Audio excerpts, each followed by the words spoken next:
প্রিয়াঙ্কা দেবী, তার স্বামী কৈলাস বাবু, দুই ছেলে মোহন মদন, দুই বৌমা মোহিনী ও রিনা এবং একমাত্র মেয়ে তুহিনাকে নিয়ে বাস করে।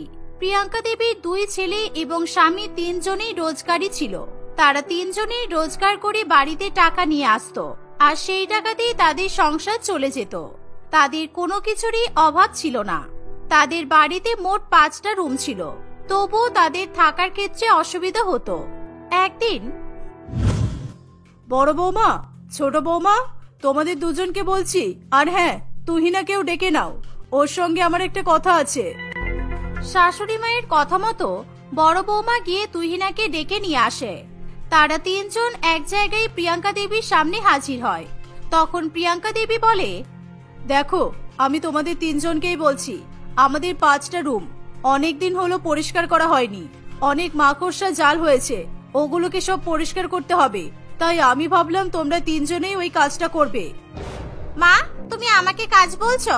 আমি তো এই বাড়ির মেয়ে, আর তাছাড়া এখন আমার কলেজের সময়, আমার তো দেরি হয়ে যাচ্ছে। এখন আমি বাড়ির কোনো কাজ করতে পারবো না। বাড়িতে তো দুটো বৌমা আছে, তুমি ওদেরকে তো বলতে পারো। তুহিনা, তুই কিন্তু মুখে মুখে অনেক কথা বলতে শিখেছিস। দেখ, আমি তো তোর দুটো বৌদিকেও বললাম, ওরা তো এখনো পর্যন্ত আমাকে কিছু বললো না, আর তুই তার মাঝখানেই কথা বলতে শুরু করে দিলি। দেখ, এখন যদি বাড়িতে কোনো অতিথি আসে আর আমরা যদি তাদেরকে কোনো একটা রুমে থাকতে দিই, তাহলে তারা কি এরকম অপরিষ্কার রুমে থাকতে চাইবে? মা, এটা তো আপনি ঠিকই বলেছেন, কিন্তু আমি তো রান্না বান্না করব, আমার হাতেও তো সময় নেই। আমি তো এখন বাড়িটা পরিষ্কার করতে পারবো না, আর তাছাড়া পরিষ্কার করতে অনেক সময় লাগবে। 5টা রুম কি সহজে পরিষ্কার করা যায়? এই জন্যই তো তোমাদের তিনজনকে বলা, তোমরা তিনজনে যদি ওই কাজটা করো তাহলে খুব তাড়াতাড়ি মিটে যাবে। আর হ্যাঁ, রান্নাটা না হয় আজকে আমিই করে নেব। তোমরা তিনজন মিলে আজকে প্রতিটা রুম পরিষ্কার করো, কারণ লোকজন এসে গেলে এরকম অপরিষ্কার রুম দেখলে আমাদেরকে অপমানিত হতে হবে। মা, আপনি ঠিকই বলেছেন, আমি বাড়িগুলো পরিষ্কার করতে রাজি আছি, কিন্তু আমার সাথে আরো একজনকে হাতে হাতে সাহায্য করার জন্য লাগবে।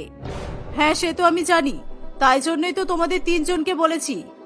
এই রিনা, তোকে আজকে কলেজে যেতে হবে না, তুই তোর বৌদির হাতে হাতে সাহায্য করবি। আর বড় বৌমা, তোমাকে আজকে রান্না করতে হবে না, তুমি রুমগুলো পরিষ্কার করো। এই বলে প্রিয়াঙ্কা দেবী রান্নাঘরে চলে যায়। মায়ের কথা শুনে তুহিনা খুবই রেগে যায়, তার সঙ্গে সঙ্গে তার বড় বৌদিও রেগে যায়। কিন্তু রিনার এতে কোনো আপত্তি ছিল না। কিছুক্ষণের মধ্যেই তারা তিনজনে কাজে লেগে পড়ে। একটা একটা করে রুম পরিষ্কার করতে করতে 3টে রুম পরিষ্কার করার পরেই তারা খুবই ক্লান্ত হয়ে পড়ে। বাবারি বাবা, এই জন্যই আমি বলেছিলাম আমি রান্না করব। আমার তো এইসব পরিষ্কার করার কাজ হবে না। আর এই 5টা রুম আমরা তিনজনে মিলে কি পরিষ্কার করতে পারবো? মা নিজেকে কি মনে করে কে জানি, সবসময় ভারী ভারী কাজগুলো আমাদেরকেই করতে হয়।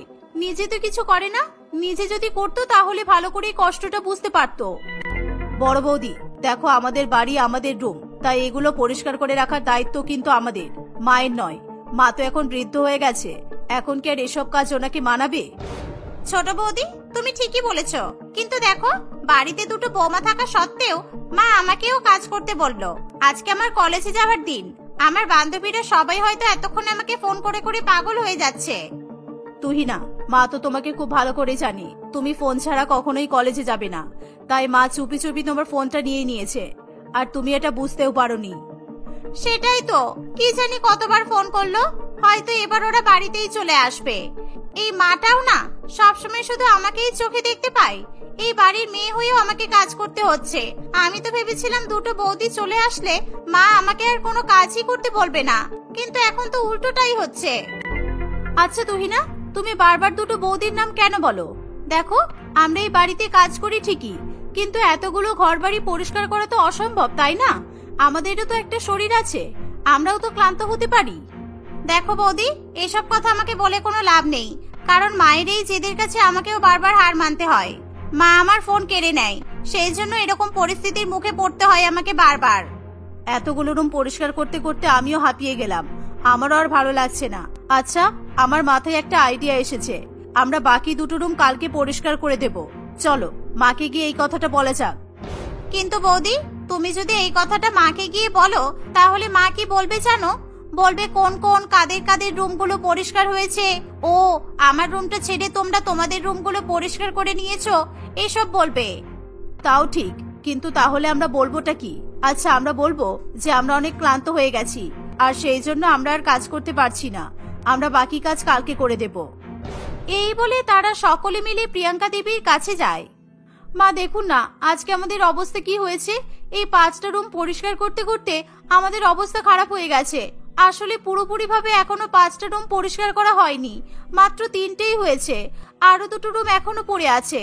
আচ্ছা, ওগুলো কি কালকে করলে হবে না? ঠিক আছে, তোমরা যখন এত করে বলছো তাহলে থাক, কালকেই করো। তবে হ্যাঁ, কালকেই করতে হবে, এরপরে কিন্তু আমি আর সময় দেব না। হ্যাঁ মা, আমরা কালকেই করে দেব, আপনাকে টেনশন করতে হবে না। এই বলে তারা 3জন মিলে ফ্রেশ হয়ে খাবার দাবার খেয়ে নেয়। এভাবেই কিছুদিন কাটে। দেখতে দেখতে শীতকাল পড়ে যায়। শীতকাল পড়তে না পড়তেই তারা সবাই নতুন নতুন কম্বলের নিচে ঘুমানো শুরু করে দেয়। একদিন হঠাৎ করে তুহিনার 2 দাদা তুহিনার জন্য এক পাত্রের সন্ধান করে। পরের দিন তুহিনাকে দেখতে তন্ময় এবং তার মা পল্লবী দেবী আসে। বা দিদি, আপনার মেয়েকে আমার অনেক পছন্দ হয়েছে, আর আমার পছন্দ মানে আমার ছেলেরও পছন্দ, তাই আমরা আর অন্য কোথাও দেখাশোনার কাজ এগোতে চাই না। তুহিনাকেই আমরা আমাদের বাড়ির বৌমা করতে চাই। যাক, তাহলে তো খুব ভালো, একবার দেখাতেই আমার মেয়েকে পছন্দ করে নিলেন আপনারা। আচ্ছা, আপনারা বলুন না, কবে বিয়ের ডেটটা ফাইনাল করবেন? আমি বলতে চাইছিলাম যে একটু যদি শীতটা কমে যেত তাহলে ভালো হতো, তাই না? দেখুন দিদি, আমি তো চাইছি আমার ছেলের শীতকালেই বিয়ে দেব, কারণ শীতকালে বিয়ে দিতে আমার কোনো অসুবিধা নেই। আত্মীয় স্বজন সকলেই বলে দিয়েছে ছেলের বিয়ে দিতে হলে শীতকালেই দিতে হবে। কিন্তু আপনার কিসের আপত্তি হচ্ছে আমি এটাই বুঝতে পারলাম না। আসলে দিদি, আমি বলতে চাইছিলাম যে আমাদেরও তো অনেক আত্মীয় স্বজন আছে, তারা হয়তো শীতকালে কেউই আসতে পারবে না, আর আসলেও আমার বাড়িটাতে মাত্র 5টা রুমই আছে। অত আত্মীয় স্বজনকে এই শীতকালে রাত্রিবেলা আমি কোথায় থাকতে দেব? আর সকলের জন্য তো কম্বলও দিতে হবে, তাই না? এই কারণেই আমি একটু আপত্তি করছি। মা, সামান্য এই কথাতে আপনার আপত্তি হচ্ছে কেন? আর তাছাড়া এনারা যখন ঠিক করেছেন শীতকালে ছেলের বিয়ে দেবে, তার মানে তো শীতকালেই দেবে, এতে আপনার আপত্তি করা একদমই উচিত হচ্ছে না। আচ্ছা কাকিমা, আপনারা বলুন কবে বিয়ের ডেট ফেলতে চাইছেন, সেই হিসেবে একটা তারিখ ঠিক করা যাক, আমাদের কোনো আপত্তি নেই। বড় বৌমা মোহিনীর কথা মতো একটা বিয়ের তারিখ ফাইনাল করে তন্ময় এবং তার মা পল্লবী দেবী চলে যায়। তারা চলে যাওয়ার পর প্রিয়াঙ্কা দেবীর মাথায় চিন্তা এসে পড়ে। তাদের বাড়িতে বেশি রুম নেই, আর সেই কারণে আত্মীয় স্বজনকে কোথায় থাকতে দেবে, আর তাদের বাড়িতে সেই সাথে বেশি কম্বলও নেই। যা আছে তারা সবাই নিজেরাই ব্যবহার করে। এটা ভাবতে ভাবতে সে মাথায় হাত দিয়ে বসে পড়ে। মা, আপনি কেন শুধু শুধু এত চিন্তা করছেন? আরে বাবা, 1-2 দিনেরই তো ব্যাপার, এতে এত চিন্তা করার কি আছে? দেখো বৌমা, তোমরা এসব কিছুই বুঝতে পারবে না, কারণ আমি আমার 2টো ছেলের যখন বিয়ে দিয়েছিলাম তখন আমার বাড়িতে আত্মীয় স্বজন কম হয়নি। আর হ্যাঁ, তুমি যে বলছো 2-3 দিনের ব্যাপার, ওটা 2-3 দিন নয়, ওটা 1 সপ্তাহের ব্যাপার। কারণ আমার আত্মীয় স্বজনরা যদি আমার বাড়িতে আসে তাহলে ওরা তো 1 সপ্তাহ থেকে তবেই বাড়িতে যায়। 2-3 দিন পর কেউই বাড়িতেই যেতে চায় না, তার উপর আবার শীতকাল, সেই নিয়েই তো চিন্তা। প্রিয়াঙ্কা দেবীর কথা শুনে তার মেয়ে এবং 2 বৌমাও চিন্তায় পড়ে যায়। এরকম ভাবে দেখতে দেখতে বেশ কিছুদিন কাটে। কিছুদিন পর শীতের প্রকোপ আরো বেড়ে যায়, এমনকি বাড়ির বাইরে পা রাখা সম্ভব হয় না। তুহিনা তার 2 দাদার সঙ্গে এবং 2 বৌদির সঙ্গে ঠান্ডায় কাঁপতে কাঁপতে শপিং করতে যায়, কিন্তু সেখানে গিয়ে তুহিনা ভালোভাবে শপিংও করতে পারে না। তুহিনা, তুমি এরকম ভাবে বসে থাকলে চলবে নাকি? তুমি কি নেবে সেটা পছন্দ করো। আরে বাবা, ঠান্ডা তো আমাদেরও লাগছে, কিন্তু শপিং করতে এসেছি, শপিং তো করতেই হবে, তাই না? আর তো বেশি দিন বাকি নেই। বৌদি, আমার প্রচন্ড ঠান্ডা লাগছে, এবার বাড়ি চলো। আমি কতক্ষণে কম্বলের ভেতরে ঢুকতে পারবো? কম্বলের ভেতরে ঢুকলেই আমি বেঁচে যাব, না হলে এই শীতে মনে হয় আমি মারাই যাব। আরে বাবা তুহিনা, তুমি কেন উল্টোপাল্টা কথা বলছো? আচ্ছা ঠিক আছে, তাড়াতাড়ি শপিংটা করে বাড়ি চলো, আজকে শুধু জামাটা কিনে নাও। এমন ভাবে তুহিনা অনেক কষ্ট করে শপিং করে বাড়িতে ফিরে আসে। বাড়িতে আসা মাত্রই তুহিনা নিজের রুমে গিয়ে কম্বলের তলায় ঢুকে পড়ে। মনে হচ্ছে তোর একারই ঠান্ডা লাগছে। দেখ, আমাদেরও তো ঠান্ডা লাগছে, কিন্তু আমরা তো তোর মতো এরকম কম্বলের ভেতরে ঢুকে বসে নেই। তুহিনা, তোকে একটা কথা বলতে আসলাম। দেখ, বিয়ের তো আর কিছুদিন বাকি, এবার তো আত্মীয় স্বজনরা সবাই চলে আসবে। তুই তোর রুমটাকে ফাঁকা করে রাখিস। তুই আমার রুমে শুয়ে পড়বি, কেমন? মা, আমি আমার রুম ছেড়ে কোথাও যাব না, আমি এখানেই থাকবো। যদি কোনো আত্মীয় স্বজনকে তুমি আমার রুমে জায়গা করে দাও তাহলে কিন্তু আমি তাকে বের করে দেব। আমি আমার রুমে কাউকে নেব না, আমি আমার রুমে একাই থাকবো। দেখ মা, ওই কথা বললে তো চলবে না। এই রুমে তো তুই একাই থাকিস, তুই কাউকে একজনকে নিয়ে নিবি। আমি বরং নিজেই বিছানাটা করে দিচ্ছি। মা, তোমাকে কতবার বলবো? আমি আর বলতে পারবো না, আমার প্রচন্ড ঠান্ডা লাগছে, তুমি যাও তো এখান থেকে। প্রিয়াঙ্কা দেবী এই শুনে সেখান থেকে চলে যায়। এর ফলে প্রিয়াঙ্কা দেবী তার মেয়ের কথা শুনে আরো চিন্তায় পড়ে, কারণ তাদের বাড়িতে আর কোনো রুমই ফাঁকা ছিল না যেখানে সে তার আত্মীয়দেরকে থাকতে দেবে। এমন ভাবে দেখতে দেখতে সেই দিনটা কাটে। পরের দিন থেকে একের পর এক অতিথিরা তাদের বাড়িতে আসা শুরু করে দেয়। এটা দেখে প্রিয়াঙ্কা দেবীর খুবই চিন্তা হয়। শেষ পর্যন্ত প্রিয়াঙ্কা দেবী নিজে সোফাতে শুয়ে পড়ে আর অতিথিদেরকে নিজের রুমে জায়গা করে দেয়। এরকম ভাবেই দেখতে দেখতে বিয়ের দিন চলে আসে।